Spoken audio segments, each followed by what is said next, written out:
Tomorrow is the National Day for Truth and Reconciliation, a day which remembers those impacted by the residential school system.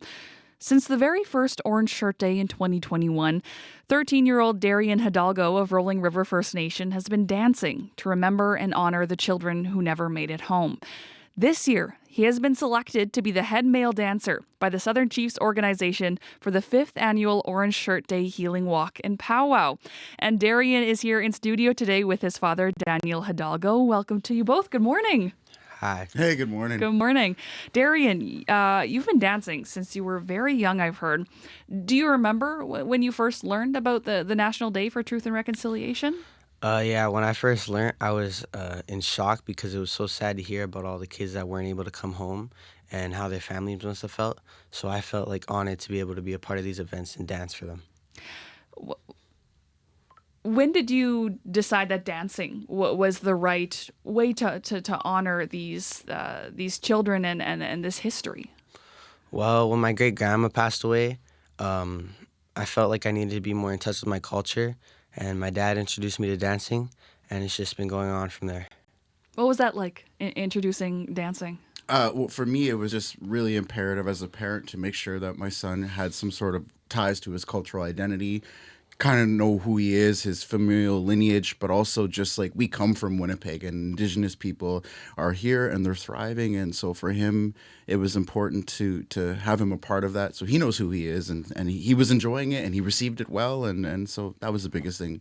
What is it like for you to watch him dance? I think the word proud is the understatement. Proud dad. Every time I see him, sometimes I tear up, which is a little shocking, and other times I'm just like enamored with the confidence that he displays from such a young age. And when these opportunities present themselves, it's just like a testament to the work that he's put in and the skills that he's crafting. And it's an honor to watch and invest in my child, and he's my pride and joy. Daerion, when did you find out that you would be leading the March and Powwow tomorrow? I found out in about August. My dad had told me, and he was very excited to tell me. And I was kind of shocked. I didn't really expect it. And then I was very proud. What does it mean to you to be in that position? It means a lot because I'm showing kids that like truth and reconciliation is a time to remember those kids who were taken from their families and never got to grow up or go back to see their moms and dads. So it's just like very exciting and thrilling to be able to be in that position. Tell me a bit about the dance that you practice. You're a grass dancer, is that correct? Yeah. What does the dance look like? What does it symbolize? So grass dancing, it symbolizes healing and to prepare. So before, in the old days, the grass dancers would go out first and they'd prepare the grass. So they'd flatten it and they would sway like the grass. They're tall like the grass. They go low like the grass. It was just a way to prepare for the other dancers to come along. And it was just like a form of leadership. And you're leading this march and this powwow. So do you feel that connection in the type of dance you do and what you'll be doing tomorrow? Yeah, I definitely felt the connection. Beautiful. Daniel, why do you think it's so important to have Indigenous youth in particular leading these types of events? Well, I think it's first and foremost important because it keeps the culture going. It's reclaiming the culture. It's showing pride in who you are, but also it gives the youth a sense of empowerment. And sometimes they don't get to feel that in other ways and spaces. And so that's the biggest piece right there.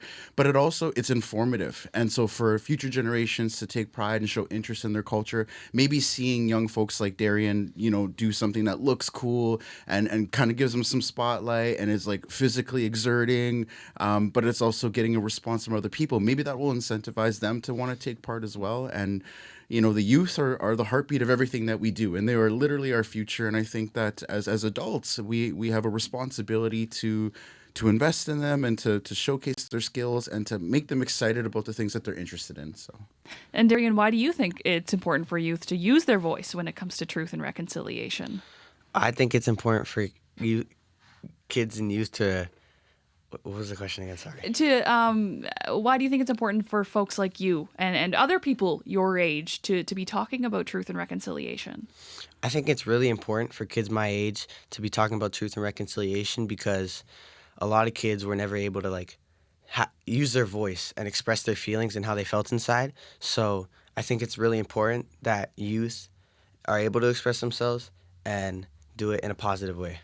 Do you get to, do you talk about this with your friends? Like, do they know that you're going to be in this position leading the march and powwow tomorrow? Yeah, they all know. What do they say? They're all like, they ask me about dancing and stuff and like when it started. Right. What's it like to share that knowledge with them, to share your experience? It's good because a lot of people don't really understand what truth and reconciliation is. So it's nice being able to explain it to them in a way they can understand. Amazing. And it's coming from one of their friends, which is even better. Yeah. Very cool. What are you expecting for the day, Daniel? It's going to be a long one. It's going to be a busy one, but a very meaningful one. What are you looking forward to? Well, since the initial Orange Shirt Day, all we've seen is growth. All we've seen is unity. We've seen people come together in a good way. We've seen the promotion of awareness. We've seen folks who are uninformed ask important questions and have a desire to learn more so that they can understand kind of what happened, but also it shapes the way that they see things moving forward. And so anything that promotes unity and love and empathy and compassion and just the city coming together in a better way, like I'm all for it. So I have really high expectations for this year. The SCO being in charge of it has been really, really nice, having their support and just seeing all the stuff that they have planned. How on the ball they are as an organization is tremendous. So my hat goes off to them. And, from here, I can only see it getting bigger and better. And Daerion, if there's any other 13-year-olds listening, what do you hope they understand and know about Orange Shirt Day? What do you hope they do tomorrow? I hope they express their culture and their feelings and their voice, and they show who they truly are and what their culture represents. Well, Daerion, thank you. And Daniel, thank you for joining us today. All the best tomorrow. I'm really excited to hear about how it went. And thank you for joining us this morning. Thank you for having Thank us. you for having us. That was grass dancer Daerion Hidalgo and his father, Daniel Hidalgo. Daerion will be leading the 5th annual Orange Shirt Day Walk and Powwow alongside Premier Wab Kinew tomorrow. The walk begins at 11 a.m. at the Forks, and the powwow takes place at the RBC Convention Center at 1 p.m.